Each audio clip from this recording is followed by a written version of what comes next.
Jak widać za mną, wietnamskie plaże sporo różnią się od tych, które znacie na przykład z Polski. Nie tylko jeżeli chodzi o klimat i wygląd, ale również panujące tu zasady. Co robić, a czego robić nie wolno na wietnamskiej plaży? Mieszkam tutaj od ponad 6 lat i zapraszam na materiał, jeśli planujesz urlop w Wietnamie. Na początek coś, co przez chwilę nieuwagi może przysporzyć nam w Wietnamie sporo nieprzyjemności podczas plażowania. Pamiętajcie, to tropiki i temperatury w dzień przekraczają tutaj 30 stopni Celsjusza, a piękny, biały piasek nagrzewa się do bardzo wysokich temperatur i w środku dnia, mniej więcej od południa do 16, spacer bosymi stopami od promenady do morza mógłby się skończyć nawet poparzeniami, dlatego zadbajcie o odpowiednie obuwie. Skoro mowa o pogodzie i gorącym klimacie, nie możemy tutaj zapominać o piciu wody, zwłaszcza na plaży i w wielu miejscach bez problemu kupimy sobie czy świeże kokosy, czy inne orzeźwiające napoje. Ale co zrobić, jeżeli zorientowaliśmy się po rozłożeniu ręcznika, że portfel został w hotelowym pokoju? W mieście Nha Trang, w którym się teraz znajdujemy, nie ma z tym problemu, ponieważ w kilku miejscach przy głównej plaży znajdziemy bezpłatne wodopoje ze słodką wodą. Wciskamy guzik i gasimy pragnienie. No to teraz o czymś, czego robić absolutnie w Wietnamie, nie tylko na plaży, nie wolno. Wiadomo jak to jest, napijemy się sporo wody i pojawia się potrzeba. Co zrobić z taką potrzebą? Wiadomo co, to samo co w Europie. Nie jesteśmy pieskami, żeby za potrzebą pójść pod drzewo w parku i w mieście Nha Trang te potrzeby, będąc na plaży, załatwiamy nie pod drzewem, nie do morza, ale właśnie w takich przybytkach mieszczących się pod ziemią. Bardzo łatwo je rozpoznać, bo budynki kształtem nawiązują do morskich fal i znajdziemy tam po prostu bezpłatne toalety i umywalki. Można też wziąć prysznic i słodką wodą opłukać się z soli, bo morze, w którym pływamy, jest bardzo mocno zasolone, więc taki prysznic się przyda. Natomiast w tym miejscu on jest płatny i kosztuje około złoty 50, złoty 60 od osoby. Teraz bardzo fajna rzecz, która podoba mi się w Wietnamie. Sprytnie rozwiązali sprawę dostępu do morza i dostępu do plaży. To znaczy w mieście Nha Trang wiadomo, że mamy resorty, mamy drogie hotele i tak dalej i często takie hotele mają dla swoich gości na przykład bezpłatne leżaki czy wydzielony fragment plaży, ale nawet najdroższy hotel nie może odebrać nam dostępu do morza, więc tu mamy hotelowe leżaki, a ja znajduję się na ziemi niczyjej i tu rozbijamy się do woli, bez żadnych opłat. Za leżak trzeba zapłacić około 50 000 dongów, więc część plaży bezpośrednio przy morzu oraz część plaży przylegająca do promenady są dostępne bezpłatnie dla wszystkich. Teraz o czymś, czego lepiej nie robić, wybierając się tutaj na plażę, choć ta kwestia tyczy tylko tych z Was, którzy zdecydują się na wynajęcie swojego skutera czy motocykla. Moi drodzy, tutaj mamy Wietnam, czyli kraj z przepisami ruchu drogowego, jak chyba wszystkie kraje na świecie.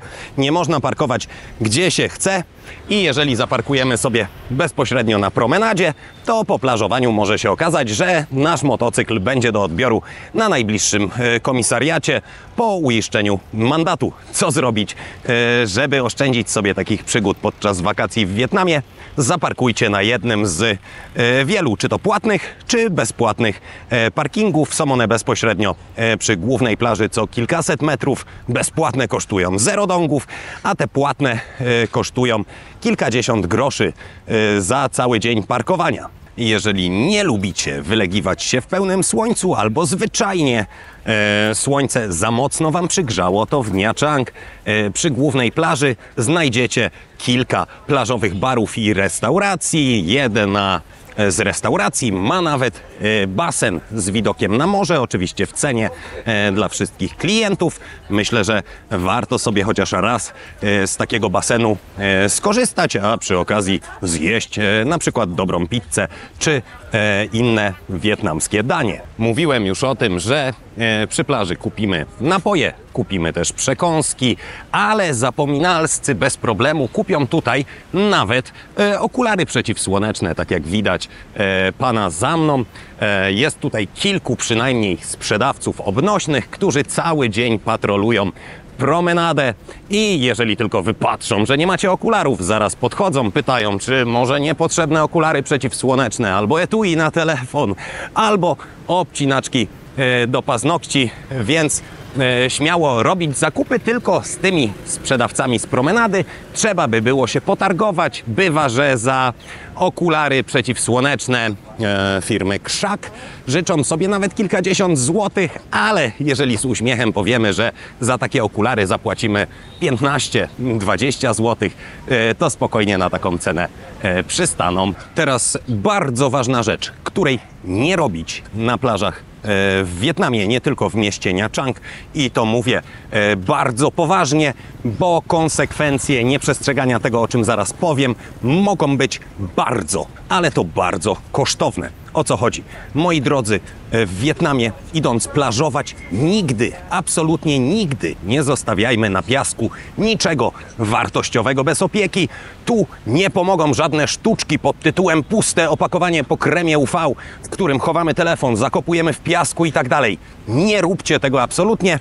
Niestety są tutaj osoby o lepkich rękach wyspecjalizowane w grabieniu turystów i jeżeli ktoś da temu okazję, to mogą zwędzić telefon, torbę z paszportem, pieniądze i tak dalej. Idąc pływać, zawsze zostawiajmy rzeczy pod opieką jakiejś osoby, a najlepiej w ogóle na plażę nie zabierać nadmiaru gotówki, kart do bankomatu czy telefonu. Wspominałem na początku, że powiem też o rzeczach zabronionych w Wietnamie.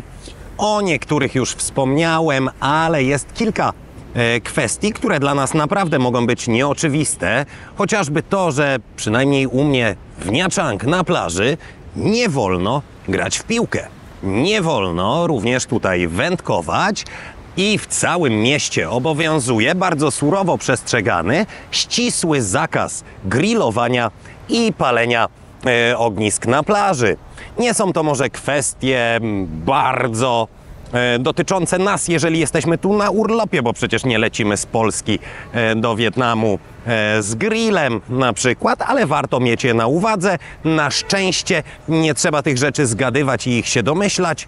Mniej więcej co 200 metrów wzdłuż promenady znajdziemy na plaży tablicę. Najbliższa jest właśnie kawałek w tamtą stronę i na tablicach mamy wyraźnie wypisane również po angielsku i z ikonkami dla tych, którzy angielskiego nie znają, czego na plaży robić nie wolno. Wiadomo, że można używać zdrowego rozsądku, można przeczytać i wysłuchać tysiące najlepszych rad odnośnie Wietnamu, a i tak, jeśli mamy pecha, coś nam się przydarzy. I co zrobić na plaży, jeżeli na przykład coś nam zwędzili albo skręciliśmy kostkę, zgubiliśmy się i tak dalej.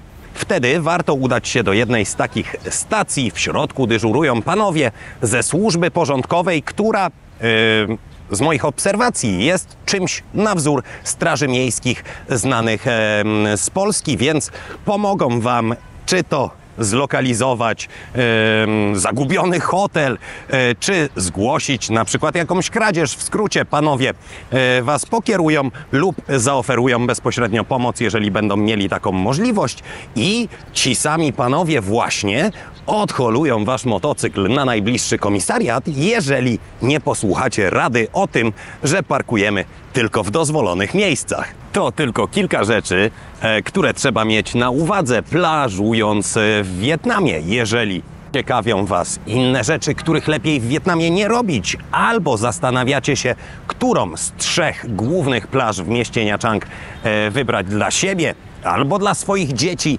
to zapraszam na playlistę na moim kanale z informacjami praktycznymi dotyczącymi z informacjami praktycznymi o życiu w Wietnamie. Na dziś to już wszystko. Zanim podziękuję za uwagę, jeszcze mała wiadomość dla tych z Was, którzy czekają na nowe materiały przyrodnicze. Informuję, że takie materiały oczywiście są już w przygotowaniu, natomiast będzie się ich pojawiało na kanale na przekór troszeczkę mniej. A głównym kanałem od materiałów przyrodniczych jest mój nowy kanał anglojęzyczny, o którym usłyszycie za niedługo. Dociekliwi z Was znajdą już pierwszy odcinek w języku angielskim. Wielkie dzięki, do usłyszenia!